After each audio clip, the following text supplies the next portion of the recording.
Let me be really clear about this. This is a policy choice. Yeah. You can get mad at Xcel all you want, but this is squarely on the Colorado State Legislature and the governor, and I throw in the Colorado Energy office. They are responding to direction from the Colorado State Legislature for laws that were signed in by Governor Jared Polis. Your bills are going up.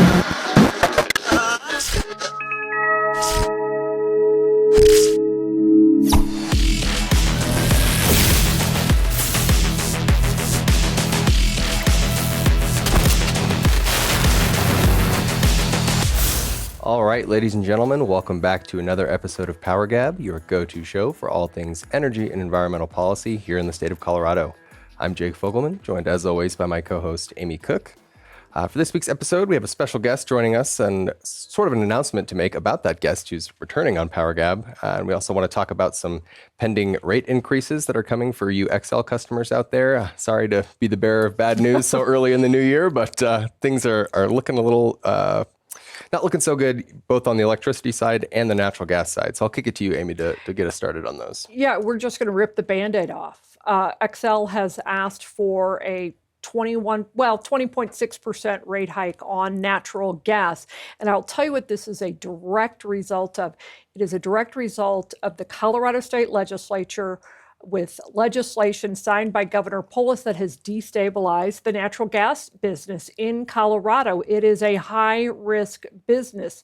It's really hard when you have the state shutting down natural gas, but at the same time, you have a utility that has a mandate for universal service.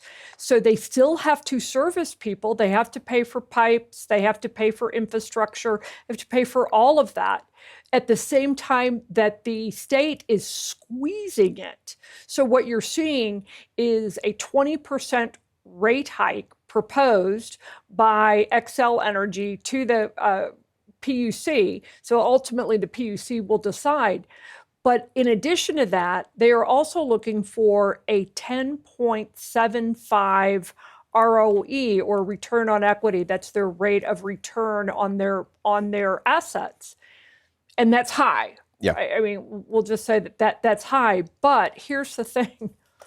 Xcel knows it only has a short amount of time to recover, or to get their return on equity. So it's going to continue to go up. And I don't think 20%, Jake, is an anomaly. I think you're going to see it year over year. And they're doing it to drive people off of natural gas. The other thing, and I'll say this, and I'd love to get your comments on this too. Remember Jared Polis tweeting about how cheap energy is in Colorado. He's not going to have natural gas to rely on anymore, because we know that this is on top of an electric rate hike that will be in August. That's right. Yeah. So the electricity side, as you mentioned, this is a $190 million, 20% base rate increase for natural gas customers. That electricity one that you mentioned is about $356 million, I want to say. So you're talking about over $500 million if you're one of the millions of Coloradans that gets electricity and natural gas service from the state's largest monopoly utility. Going back to what you said about the high ROE, or the high profit, I guess, in layman's terms. Yeah. We ran this rate increase through S&P Global, and their take on it, I think, is very telling, because it says the Public Service Company of Colorado's application asserts that the ROE that it needs, which is above average, which is 9.73%, they say is about average for these utilities. They say it's warranted owing to material, quote, regulatory and business risks that the gas business faces and the nature of public services gas business relative to a group of comparable gas utilities. And they're talking specifically about, quote, Colorado energy policy goals. So to your point, it's because they're trying to kill essentially their gas business. Xcel needs to get in there with higher profits to make it worth their while to keep serving gas customers as the state continues to tighten the vice grip around their business. Yeah, so let me be really clear about this. This is a policy choice. Yeah. You can get mad at Xcel all you want, but this is squarely on the Colorado State Legislature and the governor, and I throw in the Colorado Energy office. Yes, are the commissioners on the PUC sympathetic with that point of view? Yep, 100%. but they are responding to direction from the Colorado State Legislature for laws that were signed in by Governor Jared Polis. Your bills are going up specifically for them. And you know what? You should ask every one of your legislators as they are campaigning this fall, ask them where they are on this. Ask them if they supported the Clean Heat Plan, which is destabilizing the natural gas market in a state that has there's a mandate for universal service. Right. Those two don't work together. And S&P Capital they're saying it out loud, and Xcel is telling you through your wallet. That's exactly right. Your point about, a lot of this being, the blame for this being squarely with Governor Jared Polis and the legislature is apt, because also what's going on right now is we just kicked off another legislative session. They're back, unfortunately, hide your wallets, folks, but the lawmakers are back in session. And joining us to talk about that is someone, I don't know if you want to introduce and break some of the news about our returning guest here. Yeah, I'm really excited about this. You all know her as the gal who did the mineral study, an excellent study on rare earths when she was at the center of the American experiment. But Sarah Montalbano is now an energy policy analyst with Always On Energy Research, the organization that I'm honored to have co-founded. She's with us now, and she's going to be doing policy analysis for the Independence Institute. Sarah, welcome back. Thank you, Amy. Yeah, it's great to be here. And I'm sorry to say that I thought Minnesota was kind of crazy, but Colorado might beat you out there. So it's good to be working on this. Well, we're glad to have another voice of reason and part of our team. And I will say this, Jake, when Sarah said that the first time, she said, gosh, I thought Minnesota was really bad. And then now it's Colorado. She goes, you guys are worse. And actually, I think it was James Lindsay who tweeted, the worst thing about Colorado, they're communist, but no one knows it yet. We're laughing, but only because the other option is crying and it would smear my makeup. That's exactly right. I do have to say, I do feel somewhat bad. I'm grateful to have the help, but I do feel bad that we're throwing you right in the deep end right away with a legislative session that sure looks like it's going to be equally crazy to previous ones, if not more so. I don't know if we'll start with, I guess, the positive energy bill before we get into the depressing crazy. Why because not? There actually is a little bit of a surprise bill that was already introduced now in the second week of the session. Senate Bill 22 is called the Challenges in Meeting 2030 Emissions Reduction Goals. And this is something that there were rumors that this might be coming, and we obviously have talked to the folks that are largely responsible for this bill being introduced at the Colorado Springs Utilities. But what this would do is try to work with certain municipal utilities, once again, read between the lines, see Springs Utility, if they're having challenges meeting the state's, frankly, aggressive greenhouse gas reduction target, the 80% by 2030 target that utilities are currently bound by. There can be some flexibility in that, and they'll work with some of those utilities to maybe extend their fossil fuel assets to blow past that deadline, because doing so, trying to comply with those goals would either put cost pressures on their customers or, frankly, jeopardize the reliability of the electric grid. So an interesting bill to see. I don't know if you have thoughts, Sarah. You've had a chance to take a look at this, and this is one thing that maybe isn't the crazy that outdoes Minnesota should this pass.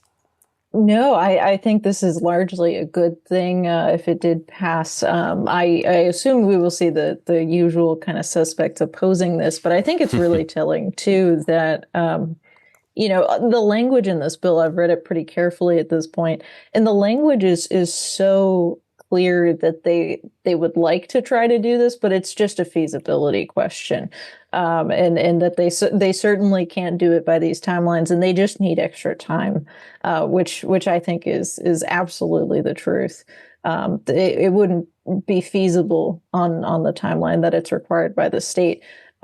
The other thing that I was thinking about with this bill is that there was a press conference when it was released, and a reporter asked, I think, a representative of the Colorado Springs Utilities if they would consider, not accepting any applications for large loads like data centers until they were on track for this, which I think is just ludicrous to just shut down the idea of any development. And of course, that's roughly what they said in nicer terms, is that no, we're going to have to examine each of these, case by case and figure out where we can make it work. So that was an interesting question, I think.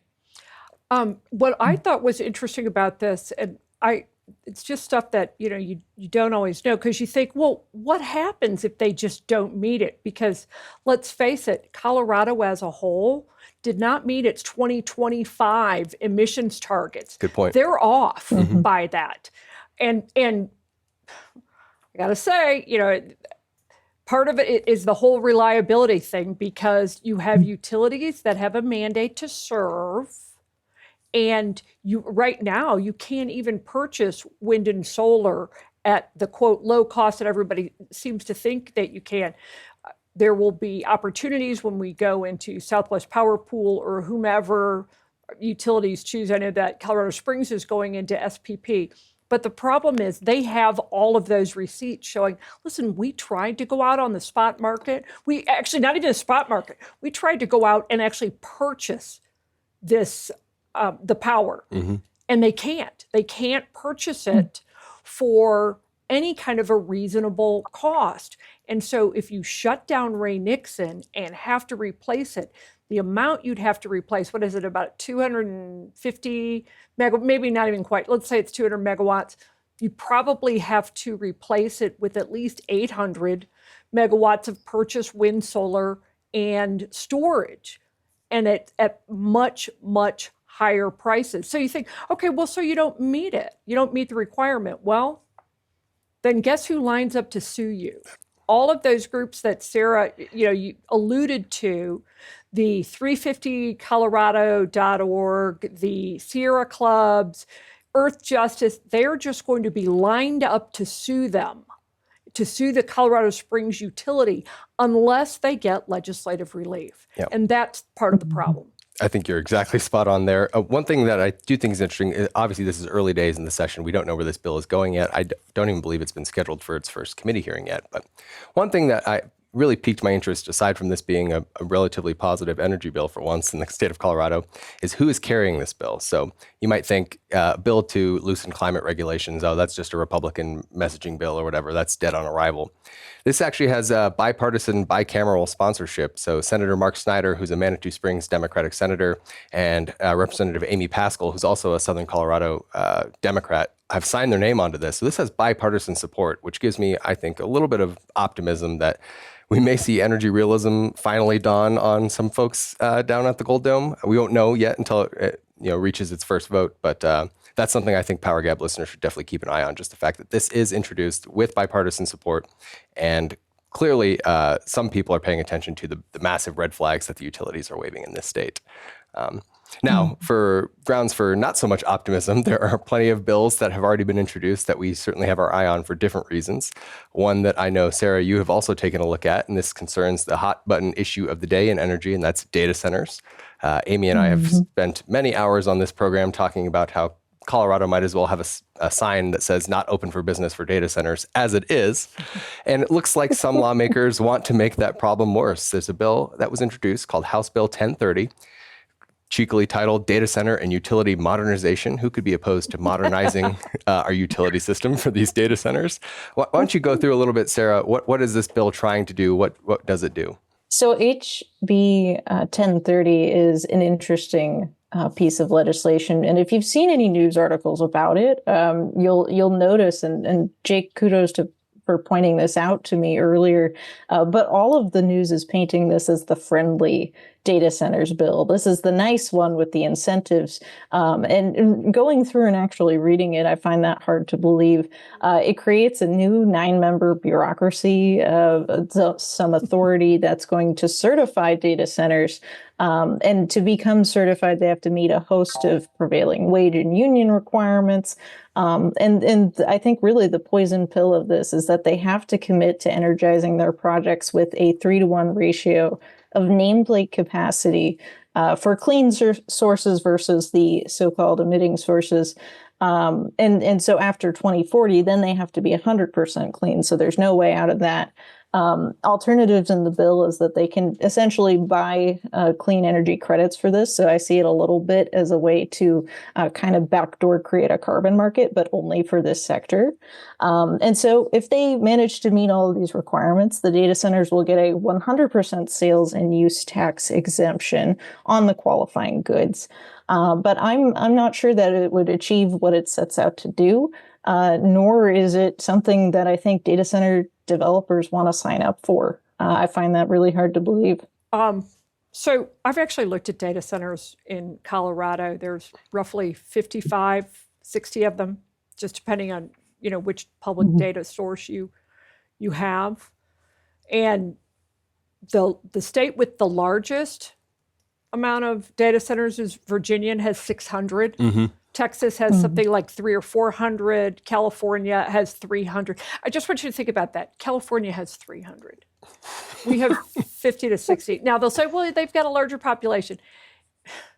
Part of Colorado's problem is expensive real estate and unreliable power.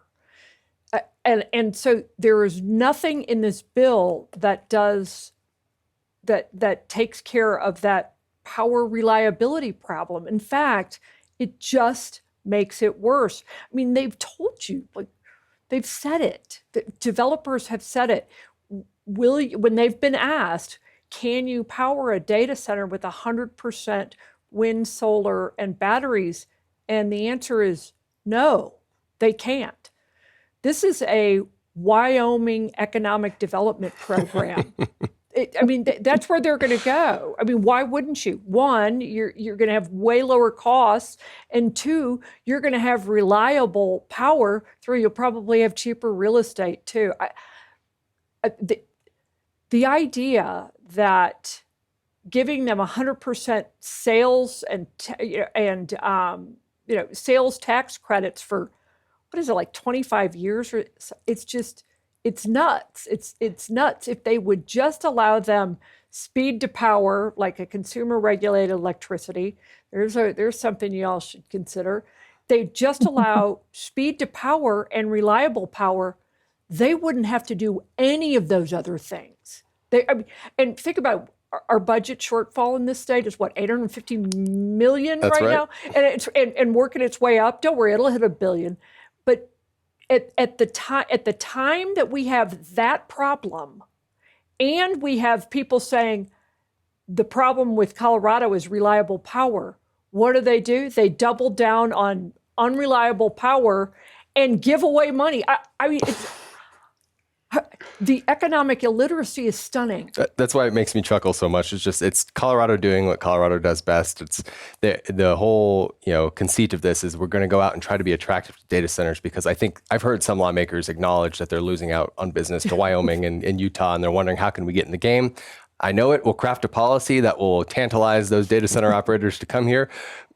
In doing so, they played all the hits. They did tax giveaways, corporate welfare. But before you can get the corporate welfare, they're going to regulate the hell out of you with a brand new government-created commission. It's everything that the Colorado Legislature has done over the last 8 years or so, just distilled into one issue, and they just can't help themselves. They can only play the same hits. It's like, well, if we lard it up with union requirements and a 10-step regulatory checklist, and then you'll get corporate welfare that the taxpayers of Colorado will subsidize these big, rich data center companies to come here. And it's like you said, why can't you just slash the red tape? Why can't you just offer some avenues for speed to power, offer them the ability to build reliable power, and see if maybe these data center operators might come here organically without being on the public dole and without creating a whole new government body. You're right. They just can't help themselves. We've got to expand the regulatory state. I mean, listen, Washington, D.C. has nothing on Colorado. No, that's exactly right. And Sarah, you alluded to the fact that this is being talked about as the friendly bill. I've seen business react to this because it has that incentive. Businesses at least saying, okay, this is the, what we can work with. And the reason that they're saying this is the friendly one is that we've heard rumors now that we should expect another data center bill to come that amazingly is going to be less friendly to data center operators than this, perhaps. And I've heard all sorts of rumors of what form it might take. It could be a 100% wind and solar mandate right off the bat. I've heard, all these arduous water reporting requirements because water issues have become something that the environmentalists are really concerned about with these data centers. So believe it or not, listeners, it might get worse on the data center front this legislative session, but we'll stay tuned if and when that comes. And just quickly before we wrap up here, there's one other bill that we wanted to just touch on just briefly. And this one also has one of my favorite titles. It's called Energy Affordability, Senate Bill 2. And what energy affordability tries to do is create a new process where the PUC can offer special rates for only certain classes of ratepayers. It's a whole new rate class that they're going to create, evidently, a first allotment of residential electricity service. But there's a little bit of a catch to that, I would say, in this new rate that they're trying to offer. Yeah, well, let Sarah, you tell us about it. Yeah, my understanding of this bill is essentially that it's going to be redistributing some of these what are considered to be gross utility profits into these. Which, by the way, if you think that, then I have some news about who sets those. But it's always going to come out of the other set of ratepayers' pockets. If it's an income qualifying thing, then there are going to be higher income ratepayers that all of this gets recouped again through the rate base. So this positively reeks that it's not going to be affordable for anybody, although it might help certain ratepayers in this new class. Yeah, so robbing Peter to pay Paul's electricity bill, essentially, is what this bill is offering. Exactly. Which is, again, more of the same that we've seen from this legislature, trying to do redistribution through every means that they can. And in this case, doing it through utility rate making. So those are just the three big early energy bills that we've seen so far. I'm sure there's going to be more to come. Amy, you mentioned before the session that you've heard rumors that it could be upwards of 20% of the bills introduced this year might have some nexus with energy. So there will be plenty for us to do. We call it job security. Yes, I'm sure we will be plenty busy. And I'm sure we'll have to have Sarah on multiple times to go through all of the madness and hopefully maybe some more positive bills like we talked about. But as we're coming up on time, Amy, do you have any takeaways for our listeners? I just want to start with one thing for sure. Make sure you check the Independence Institute website because you'll see lots of Sarah there. That's right. So if you want to find out more about her or what she's writing, go to the Independence Institute website and look under energy and you'll see her stuff there. So I just wanted to point that out. Takeaways. One, your bills are going up, whether it's through rates or redistribution of wealth from ratepayers who still can, scratch together some dollars to pay their bill and help pay somebody else's. So your bills are going up, period. I'm rooting for CSU. Yeah. Colorado Springs Utility, second largest utility in Colorado.